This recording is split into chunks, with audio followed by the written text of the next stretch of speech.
ఆంధ్రప్రదేశ్లో ఈ నెల 13న అసెంబ్లీ, లోక్సభ ఎన్నికల పోలింగ్ జరిగింది. అయితే ఏపీతో పాటు దేశవ్యాప్తంగా జరుగుతున్న లోక్సభ ఎన్నికల ఫలితాలు జూన్ 4వ తేదీన విడుదల కానున్న విషయం తెలిసిందే. అయితే ఏపీలో పోలింగ్ సందర్భంగా పలు ఉద్రిక్త పరిస్థితులు చోటు చేసుకున్నాయి. ఇక ఫలితాల వెల్లడి సమయంలో మరోసారి ఇలాంటి సంఘటనలు జరగకుండా చూసేందుకు కేంద్ర ఎన్నికల సంఘం అన్ని చర్యలు తీసుకుంటోంది.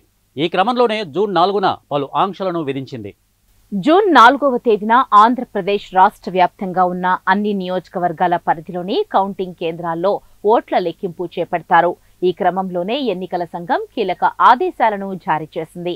ఆ రోజున రాష్ట్రంలో ఎలాంటి ర్యాలీలు, ఊరేగింపులకు అనుమతులు లేవని స్పష్టం చేసింది. అంతేకాదు, రాష్ట్ర వ్యాప్తంగా బాణసంచా విక్రయాలు వాడకంపై కూడా ఎన్నికల సంఘం నిషేధంను విధించింది. ఎవరైనా ఆంక్షలను ఉల్లంఘించినట్లయితే కఠిన చర్యలు తీసుకుంటామని వార్నింగ్ ఇచ్చింది ఎన్నికల సంఘం. ఈ మేరకు జిల్లాల వారీగా ఎస్పీలు ఉత్తర్వులు జారీ చేశారు. పోలింగ్ సందర్భంగా పల్నాడు, మాచర్ల సహా పలు ప్రాంతాల్లో హింసాత్మక సంఘటనలు జరిగాయి. ఆ తర్వాత ఎన్నికల సంఘం ఆయా ఉన్నతాధికారులపై చర్యలు కూడా తీసుకుంది. ఇక కౌంటింగ్ జరగనున్న నేపథ్యంలో రాష్ట్రంలో ఎన్నికల సంఘం అధికారులు, పోలీసులు అప్రమత్తమయ్యారు.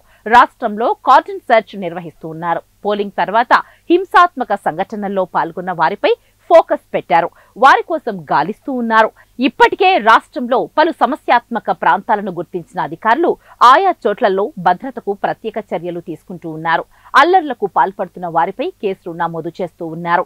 ఇక ఇప్పటికే రాష్ట్రంలో బాటిళ్లలో పెట్రోల్ అమ్మకూడదని బంకు యజమానులకు అధికారులు నోటీసులు ఇచ్చిన విషయము తెలిసిందే. గతంలో పెట్రోల్ బాంబులు జరిగిన సంఘటనలు దృష్టిలో పెట్టుకుని ఈసీ ఈ నిర్ణయం తీసుకుంది.